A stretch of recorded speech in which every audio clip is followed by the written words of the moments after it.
want to talk to you a little bit now about abortion. Donald Trump, a liberal, moderate, or conservative on abortion? Or do you not know? And if you don't know, don't guess. Just say you don't know. Show of fingers. Who says that he's a liberal on abortion? Trump. None of you. Who says he's a moderate? None of you. Who says he's conservative? Three of you. Maddie? Don't know? Oh no. Is Kamala Harris liberal, moderate, conservative, or don't know on abortion? Who says that she's liberal on abortion? Two of you. Who would say moderate? Two of you. Okay. By a show of fingers, who would say former President Trump is at least partially responsible for Roe v. Wade's being overturned by the Supreme Court? Let's say that Trump is at least partially responsible. Denise and Joshua. Joshua, in what ways is Trump responsible? Oh, he appoints the Supreme Court candidates that have become a conservative Supreme Court. And because those certain amount of candidates got in at a time when he was president, they were able to overturn Roe v. Wade, or decided to. Denise, is that what you think? I agree with Joshua, yes. Okay. By a show of fingers, how many of you have changed your views on abortion since the Supreme Court overturned Roe v. Wade in 2022? Have you changed your position on the issue? Have you become more pro-choice or more pro-life as a result of that decision? Anybody change? None of you. By a show of fingers, for how many of you will abortion be a big factor in who you will vote for in November's presidential election?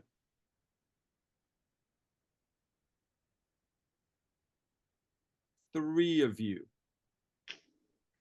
Okay. So, Kevin, I want to hear from you on this. You said that when I asked you before who you would vote for, you said you weren't going to vote with those choices. So reconcile that with me and this abortion issue. I want to understand that. Oh, it's not that not gonna vote. I'm just not gonna vote for the Democratic or Republican Party. Okay, but I gave you the, well, hold on a second. Well, work with me on this. I gave you the other choices. Who are you going to vote for? Well, well, realistically, I already have a different vote, but for this matter, if it was just Harris and Biden, Harris and Trump, I would still not vote. Okay, but hold on a second. But when I gave you Jill Stein, Cornel West, and Chase Oliver, you still didn't pick any of those people. Oh, because I already have someone else in mind. It was not on the options. Who are you going to vote for? Claudia and Karina. They're part of the Socialist Party. Oh, okay. Yeah. Oh, I wish I'd known that earlier. My apologies. No, you're good. All right, got it. Okay. So you're not concerned about voting for a socialist candidate when it comes to abortion, because that candidate, unlikely to win the election, couldn't really do much. Harris, if she won, that's pledged basically to restore Roe v. Wade. Why isn't that a consideration for you? Because I think there's a lot of fear mongering for people who vote third party, where I've had these discussions online on Twitter where people are shaming me for not electing two parties that have one party is not at all supportive of me as a person or other people. So Trump. Harris follows Biden's guidance for the most part, especially with what she said in her acceptance speech. So for me to vote third party means that I can make a choice and I can make changes, because I mean, realistically, third party can't win. We live in a duopoly. That's the reality. But by voting third party, I feel like I'm not remaining complicit in the system where I either have to vote for one party that's a little less genocidal, and then the other one who's fully genocidal. At that point, I feel like I don't have a choice. Okay, got it. Thank you. Yeah. All right, Denise, tell me Yes. how abortion is going to be a big factor in who you vote for. I'm a firm believer in a woman's right to choose. And that's going to be what I base maybe my vote on. But Okay, well, help me understand that, right? Because when before you told me you were going to take Trump, didn't you? I struggle. I struggle. I mean, had you not brought up the abortion issue, I may have just stayed where I was, but it is a struggle for me. I was in a city that had major demonstrations after Roe v. Wade, and they were very disturbing. And then I mean, I'm going to be so all over the place with this. On the other hand, I don't know what Kamala can do in 4 years for this. I really don't. Okay, but well, I know. It's well, if I'll put it this way, okay. she's gonna make the case to you because that's the case that she's making right now. That if Mhm. you vote for her, she'll restore Roe v. Wade. If she gets a Democratic majority in the Congress, she'll pass legislation to restore it. Right. And also, she would have the ability she would argue, to choose Supreme Court nominees if anybody retires on the conservative side and replace them with people who are more liberal. So if another case comes before the Supreme Court, they could overturn the Dobbs decision. Right. I'm going through the Supreme Court justices, and I don't think anyone on their conservative side is going to retire. Well, a few of them are in their 70s. So the older ones are the conservatives, but for the most part. So it sounds as though you're really conflicted. Am I hearing that right? I am 100% conflicted. Okay. 100%. How do you think you're going to resolve it? Lesser of two evils when I map all of it out. Okay. And if the election's tomorrow, you would still take Trump. Probably. Okay. And just in a sentence or two, why? Because I feel like he has a track record that I'm hoping he will continue. I'm hoping he'll be able to do some better things for the economy. As much as I think he likes to carry a big stick with our foreign policy, hopefully he'll be able to do more with the war in Gaza and the war in Ukraine than has been done for the past 4 years. Okay. Thank you. So Vice President Harris says that if Trump is elected president, he and Republicans in Congress will ban abortion in all 50 states. I'd like to know whether you think she's describing a realistic scenario or whether she's clearly exaggerating what would happen in a second Trump term. So by a show of fingers, who says she's describing a realistic scenario if Trump wins? None of you think that Trump would ban abortion in all 50 states? Okay. So all of you think she's exaggerating? It's Okay. going back to states' rights and states voting in so many of the different states right now. Okay. And where it's being put up for a vote, the right to have an abortion is being voted in. Got it. So some Republican office holders support a national ban on abortion after 15 weeks, 15 weeks of pregnancy, with exceptions for cases of rape, incest, or risk to the physical health of the mother. Everybody got that? By a show of fingers, who would support this 15-week ban policy? None of you would support it. Okay. Maddie, why wouldn't you support it? I'm old school. I grew up with Planned Parenthood, 12 weeks, 3 months. After 3 months, I mean, I know the heart is ticking from day one, but still, I mean, I understand through rape and all that. After 3 months, man, if you waited that long, just keep it, give it up to adoption or put it in don't do it. It'll be it'll be damaging for the mother and for the embryo. That's the worst part. All the side effects that could come from it for the mother no, don't do it. Got it. Got it. Thank you. So first thing I'd like to know is, would you say that Donald Trump is a liberal, moderate, or conservative on abortion? Or do you not know? And if you don't know, don't guess, just say you don't know. So show of fingers. Who says that Trump is a liberal on abortion? None of you. Moderate. 1. Conservative. Oh, we got 2. Okay. And don't know. 2. Same thing for Kamala Harris. Liberal, moderate, conservative, or don't know. Who would say that she's a liberal on abortion? 2 of you. Moderate. 2 of you. Conservative. Don't know. Gloria. Okay.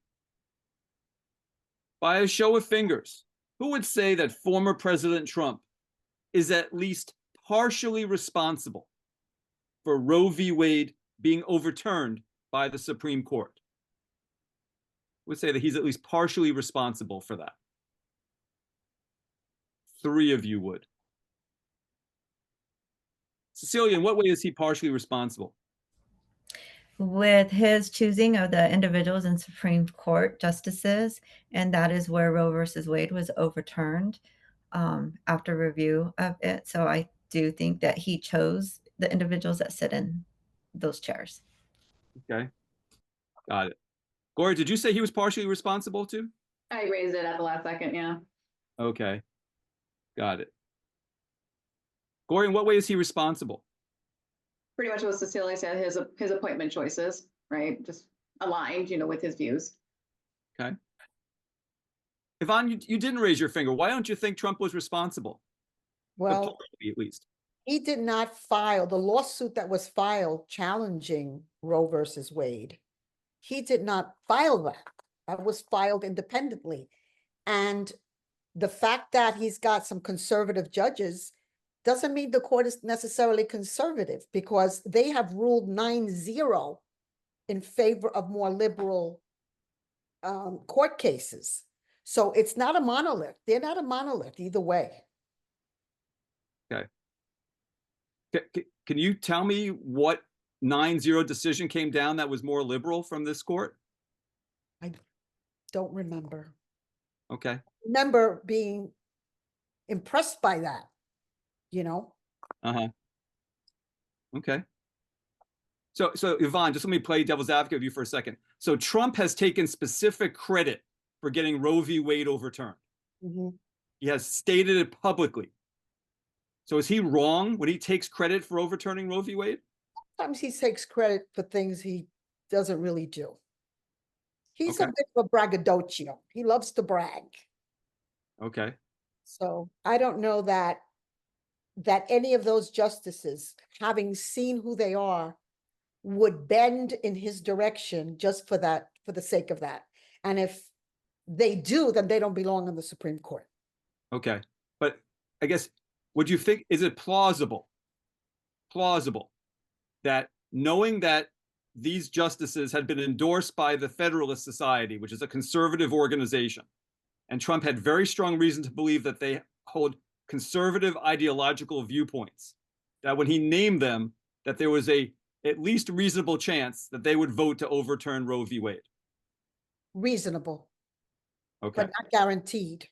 Okay. Fair enough. Thank you.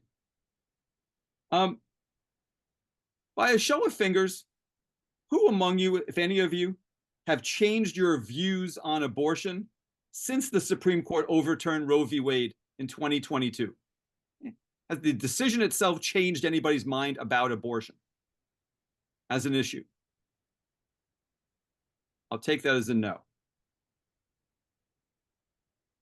And by a show of fingers, for how many of you will abortion be a big factor in who you'll vote for in November's presidential election?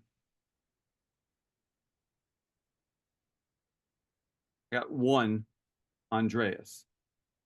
In what way will that be a big factor for you, Andreas? I think it's very important to try to restore access to abortion at a national level, and it is one of the many motivating factors for how I plan to vote. Okay. Cecilia, if I remember correctly, this was a concern for you when we talked earlier. Am I missing something? No, you're not. But I mean, it does concern me in regards to Trump being back in, but it's not like he's going to overturn it. The other areas that I look at as it relates to Supreme Court are the Title IX federal regulations, where that's a recent court case. The Supreme Court declined or said no in regards to Biden changes. So not necessarily abortion rights, but I would look at other protected classes with Trump coming into office. That would be a concern. Okay, got it. So Vice President Harris says that if Trump is elected president, he and the Republicans in Congress will ban abortion in all 50 states. I'd like to know whether you think she's describing a realistic scenario or whether she's clearly exaggerating what would happen in a second Trump term. Rich, can you please repeat that? Absolutely. So Vice President Harris says that if Trump's elected president again, he and Republicans in Congress will ban abortion in all 50 states. This is what she is claiming. What I'd like to know is whether you think she's describing a realistic scenario, like if Trump won, this would actually happen, or whether she's clearly exaggerating what would happen in a second Trump term. Does that make sense as a question? So by a show of fingers, who says she's describing a realistic scenario? Two of you. Who says she's clearly exaggerating? Three of you. Cecilia, why is that realistic to you? Because it is occurring in many states now where places that women would go to for that type of services are either declining it, prolonging to the point where it gets past a trimester of when they can legally or in their state legally get it done. So yeah, I think it's realistic Okay. for the states that have not adopted the trimester or the week as it relates to abortions. Okay. So hold on a second. So Trump has been talking about how the states can all do what they want to do. That's part of the brilliance of what happened. So since Trump has been praising the new status quo after the decision 2022, why would he turn around and try to ban it in all 50 states? Then I totally misunderstood the question.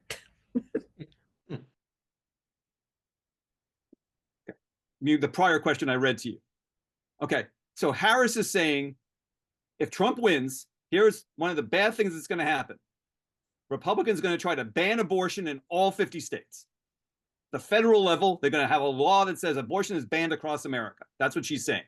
And my question is she describing something realistic or is she exaggerating?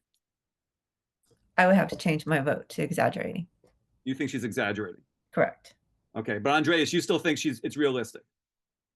8 years ago, there was probably a panel a lot like this one where someone asked, they're claiming that if Trump gets into office, he'll get Roe versus Wade overturned. Do you think that's realistic or an exaggeration? And a lot of people probably said they thought it was an exaggeration. And so I'm not taking anything for granted. Got it. Okay. Victor, why do you think it's an exaggeration? Oh, I don't put my finger for that. I need to get a cable to connect the computer because the battery is getting very Oh, low. go ahead, do it, yeah. Okay. Gloria, why do you think it's an exaggeration? I still think the states wield some power, and I feel like most Republicans are less about government like telling people what to do and giving people more of the choice. So I think he will leave it with the individual states to decide how they want to handle it. Okay, got it. And Yvonne, why do you think it's an exaggeration? Because Trump has already indicated that he's gonna let each state decide what they want to do. And there's no way he's gonna do a federal ban. It would make no sense. Okay. So, Okay, I'm back. welcome back. Thanks.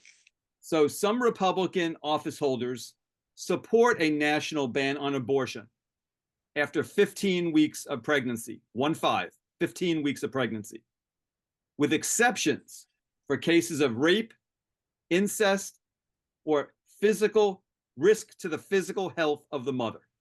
Everybody got that? By a show of fingers, who would support this 15-week ban policy?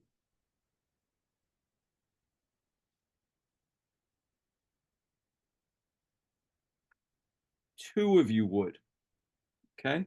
Victor, why would you support it? Well, I think that first, you cannot prohibit abortion on all the cases. It gotta be a window. And especially in today's life, it's too many ways to avoid to get pregnant. And I think after the 15 week, I think you cannot have an abortion. I'm sorry. Gloria, what That's about a you? child over there. Kind of the same Christian views, right? And being a Catholic, yeah, I mean, I guess you can argue lots of ways, but I do very strongly feel like what Victor said at a certain point, that fetus is an actual baby. And that to me, that 15-week mark is definitely that case. It's not just a clump of cells anymore. It's an actual person. Okay. The other three of you don't support this. Andreas, why not? So many reasons. Well, at 15 weeks, there's not enough, how you say, tissue differentiation to know with sufficient certainty if there's going to be the kind of congenital deformities that are going to lead to fetal death during the second or third trimester. You don't know if there's going to be deformities that lead to a child who be born and then die within hours of birth. And, you know, you've got exceptions for the life of the mother. Those are not covered in this at all. But more generally, like, bodily autonomy is one of the most fundamental rights that we hold. Like, you can't take the organs from a dead body without the person's consent. And I think a ban on abortion with any hardline cutoff runs the risk of violating bodily autonomy. Okay. Got it. Cecilia, why do you not support this? I don't think at any point in time I have a right to tell somebody what to do with their body. And I wouldn't want anybody to tell me what to do with mine. So. Okay. Yvonne? I think I misunderstood the question. So it would be a ban on abortion beyond the 15 weeks? Yes. With I exceptions. agree with that. I think it's a little too far gone. And the other gentleman, I can't remember his name, said that there are so many ways of avoiding a pregnancy. And there are, when you're pregnant, at least I did, 1 or 2 months, you already know. Why wait that long until there is such an entity in your body that is a real fetus? And, people talk about having the choice, but nobody had choices with the vaccine. You know what I mean? So when people are pushing for choice, it has to go 100%. We have 100% choice, which we didn't have during the vaccines. Okay. I think he mentioned autonomy of the body. Well, That wasn't the case. Uh-huh. So anyway, I think it's too far gone. Too far. So, Too So- developed. The child is too developed after 15 weeks. okay, So so you it's support, not, go ahead. I'm sorry, Yvonne, so you support this ban? after Yes. 15 Okay, Yeah. got it. Okay, thank you. I know it's a hard subject. You're all doing wonderfully with it, so thank you.